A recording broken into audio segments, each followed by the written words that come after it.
За бүгдээрээ сайн байцгаана. Happy 24 клубээс ярьж байна.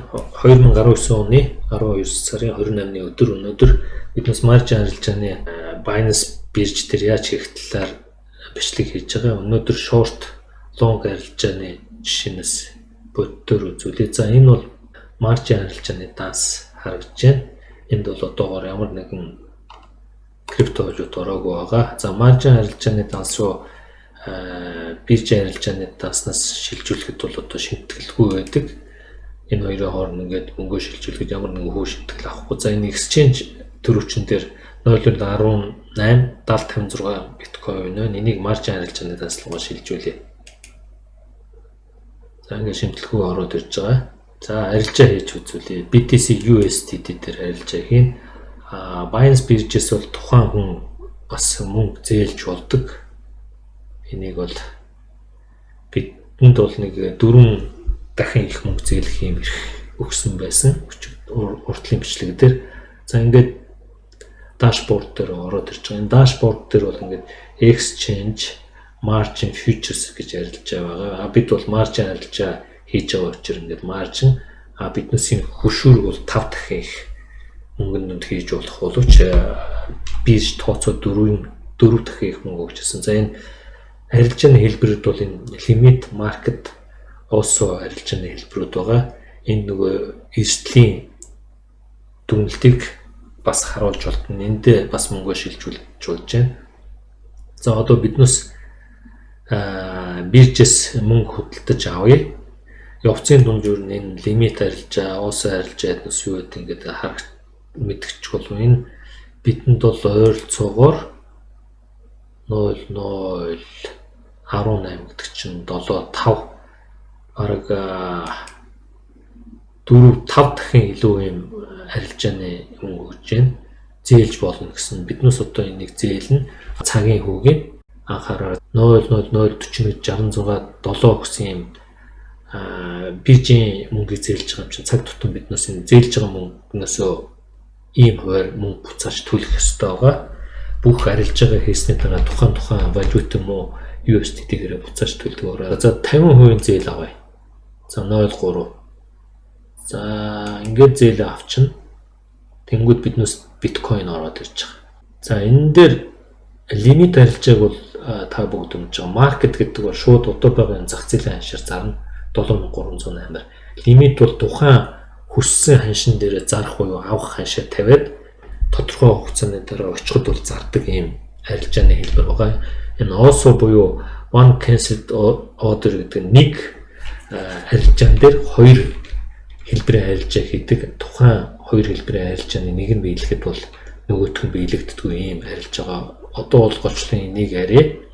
За биднээс энэ дээр биткойно зарна. Энд бол мөнгө байхгүй USDT. За бид ингээд зээлэх юм бол тодорхой хэмжээний 50% буюу $27 зээлэх боломжтой юм байна. За энэ дээр биднээс арилжаа хийхин тулд also арилжаа буюу энэ нэг нөгөөгөө үгүйсгэх юм арилжааны хэлбэрийг үзье. Энэ дээр бол stop limit арилжаа бол лимит арилжааг хамтдагч тавьж байгаа гэсэн үг. За биднээс энэ биткойноо зарахын тулд арай өндрөөр зарах хэрэгтэй. Одоо бол ханш 7308 дээр байгаа учраас биднээс энэ лимит арилжааны ханшийг тавьж гин гэсэн үг. За 7315 дээр нэг тавьж гин. Нөгөөх нь бол стоп лимит гэх жишээ нь энэ дээр 7315 руугаа очихгүй бол яах вэ гэдэг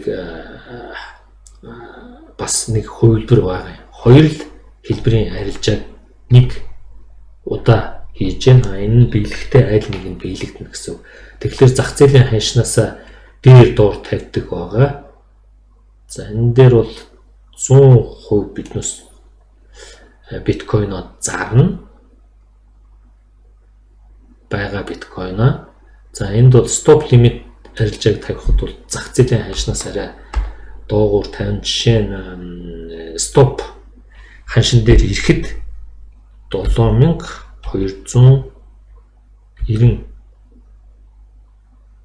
За 7000 нь арай хоол байна. Цаг хугацаа алдахгүй тул биднээс энэ зах зээлийн ханш руу жоохон ортуулъя. 7305 дээр ирэхэд биднээс бол арай доогуур зарна. Энэ дээр бол арай доогуур бичих төстэй 7304-өөр заръя. За ингээд 100% бүх одоо хөрөнгөө зарна гэдэг ингээд ордер нээчих. За ингээд хүлээн. Тэгэнгүүт энэ дээр limit maker буюу stop limit арилжаа хамт тавьж байгаа. Энэ хоёр тийшээ одоо 7309-өөс 10 болцсон байна. Ханш хоёр тийшээ хөдлөөд аль нэг рүү явхад бол нэг нь бэлэгдээд нөгөө нь устна гэсэн үг. За тэгээд 7305 дээр урж ирэхэд бол биднээс 7304-өөр зарах юм байна. Хэрвээ ханш дээшээ өсөх юм бол 7315-аараа зарагдана. За энэ хооронд биднээс ханш хөдөлж байгаа хооронд бол биднээс та нарт энэ дээр жоохон ойлгомжтой болохын тулд энэ trading gift-ээр харуулъя. За энэ SME биржийн график дээр энэ ханш арай график арай багтай байна. За нэг цагийнх дээр авч арай тод харагдах бол. За биднээс энэ 7309 дээр 7300 за энэ нэг 10 за нэг 7309 дээр ханш байж байгаа. Тэнгүүд биднээс биткойн арай өндөр зарахын тулд энэ 7315 дээр за яг энийг нэг багцаагаар 7315 дээр зарахыг хүсэж байгаа. Энэ бол лимит ордер. За стоп лимит ордер нь болохоор биднээс хэрвээ зах зээл ийшээ явахгүй доош унах юм бол бас 7305 дээр зараад 7305 руу болох юм бол 7304 дээр зарна гэсэн юм хэлбэр байна. Арилжаана. Тэгэхээр энэ хэсэг бол дээшээ өсөх нь бол одоо 1-р хувилбар. Хэрвээ ханш ингээд доош унах юм бол энэ 2-р хувилбар гэсэн. Ханш дээшээ ингээд өсчих юм бол энэ бол байхгүй болно. Ханш доош унах юм бол энэ хэлбэр байхгүй болно гэсэн. За энэ дээр ордер маань юу болж байна? За ингээд тавигдсан байж байгаа. Энэ хоёрын ялгааг хараараа мөнгөнд өнгөн 7315 дээр зарах юм бол би мэдээж ханшны зөрөө өндөр хэмжээнд $41 тэнцүү арай их биткойн авч байгаа. Доошлол арай багыг ингээд авч байна. Ханш 7306 руу ирсэн байна. За та бүгд энийг анзаараа. Одоо жишээ нь 7305 руу доош орох юм бол 7304 захиалга биелэгдээд энэ захиалга байхгүй болно гэсэн үг. За буцаад өсчлөө.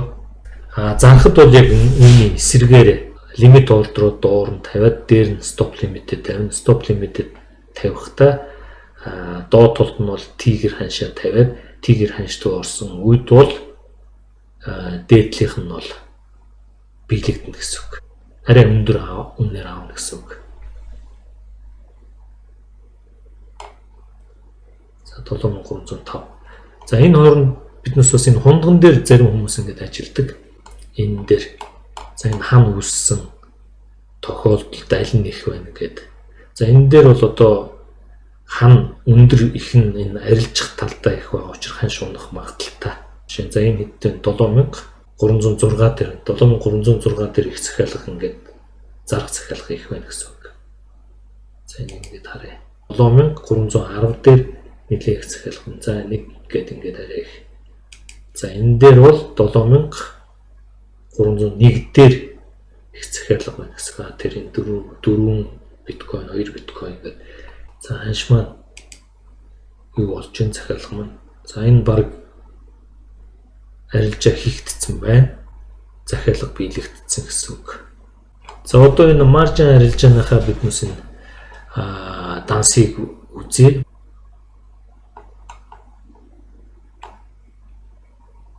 За биднээс бол энэ 40 биткойн зээлсэн.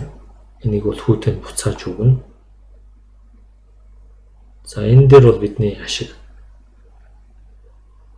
харагдах ёстой зарагдах үнээс шалтгаалаад за биднээс зээлсэн биткойн бол энэ $27 за биднээс өөрсдийн хөрөнгө бол энэ нийлээд ийм ханштай байж байгаа. Энэ бол индикатор устгал хийх ханш гэж байдаг.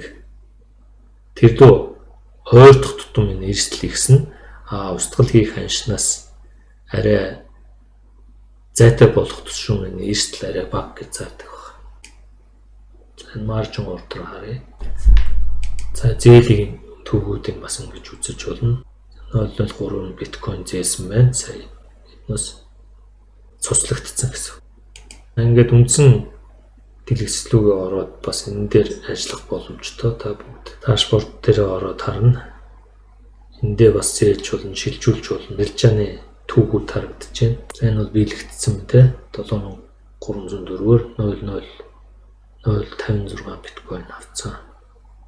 $40 тэнцүү.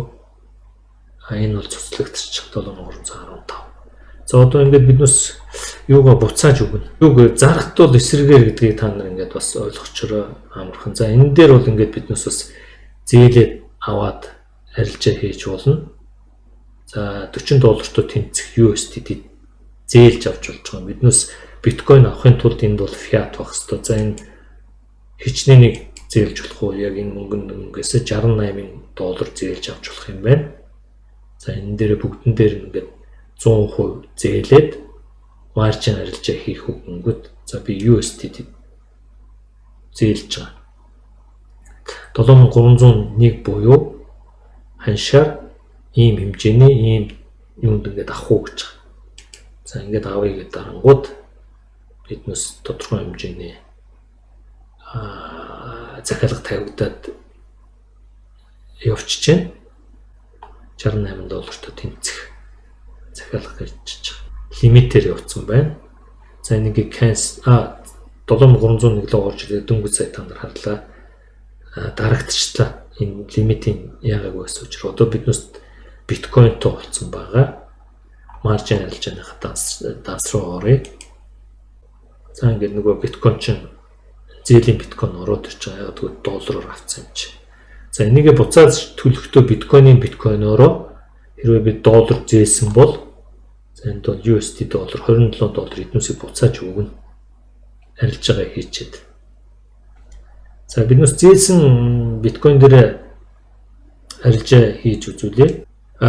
Доллар дээр биткойн гэн. За лимит ордерыг бол та нар мэдж байгаа түрүүн ярьсан зах зээлийн ханшаар энэ зарахад бол шууд арилжаа явдаг. Энэ бол exchange ч margin ч futures ч энэ дээр. За энэ OSO дээр биднээс stop limit-ийг бол яг ойлгомжтой энэ дээр ярьчихлаа. За одоо биднээс энэ дээр худалдаж авах юм чи аль болох бага ханшаар авах хэрэгтэй.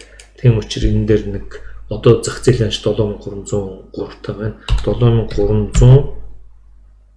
310.5-аар тавьчих. Жишээ нь энэ ханш руу орж ирэхгүй бол биднээс яах вэ гэхээр дээшээ явах магадлалтай. Тийм учраас бас тэр тоглолтыг биднээс алдахгүй тул stop limit-ээ 7306 дээр тавиад хэрвээ яг энэ ханш дээр ороод ирэх юм бол 7307-оор авнаа. Бүгдэнд нь гэдэг ингээд тавьчихна. За 7300 энэ зах зээлийн ханш доошо орцсон учраас болохгүй байна. За 7305 руу орж ирэх юм бол 7307-оор авнаа гэдэг арай өндрөөр авч байгаа. За энэ зах зээлийн ханшнаас доор байх хэвээр энэ бол зах зээлийн ханш ийшээ ороод ирсэн учраас энэ тавигдахгүй. За $7290 руу орж ирэх юм бол авнаа биднээс 100% гэдэг. За сая тавьж явах хооронд ер нь бол ордер маань биелэгдсэн байна. Одоо ингээд бүгдээрээ үзье. Ханш бол айгүй хурдан хөдөлж байгаа учраас ингээд бараг захиалгаад тавих хооронд арилжаа хийгчээд байх шиг байна. За энэ биткойн мөн нэмэгдсэн байгаа зэн зээлж авсан биткойн гээд $20 байсан түрүүн биднээс юугаараа биткойн авсан штэ бас зээлээ 50%. Тэнгүүд энэ бол нэмэгдчихэж байгаа. Нийт зээл маань $54 тэнцүү биткойн гэдэг авсан байна гэсэн. За тэнгүүд маржин арилжаан дээр энд байгаа доллараар биткойн авчингууд энд одоо биткойн тоолцсон байна. За эхлээд биднээс 50%-ийнхаа биткойныг төлөе эндээс. За энэ дээр pay буюу энэ дээр 009 биткойны боломжтой ингээд 002 хүүтэй энэ бол 003-ыг зээсэн учраас эндээс бол хангалттай хүрэн. Тийм учраас биднээс эндээс 100% биткойногоо ингээд төлж чинь 0.34 ингээд нийт өөх юм 0.2 биткойны хүү гэсэн үг 100% төллөө. За ингээд төлөгдөд энэ бол миний үндсэн өөрийн биткойн үлдсэн байгаа. Маржин харилцааныхаа дансан дээр ингээд бас харъя. 0.05 биткойн.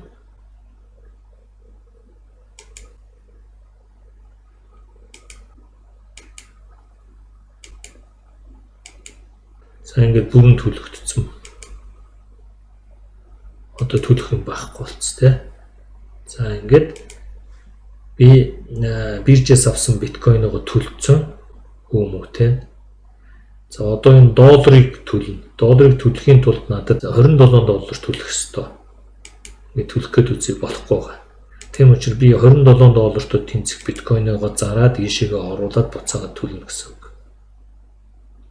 Тэгэхийн тулд биднээс арилжаа хийнэ. $27 энэ 17 центтэй тэнцүү биткойноо зараад энийг өрөө өгнө гэсэн үг л дээ.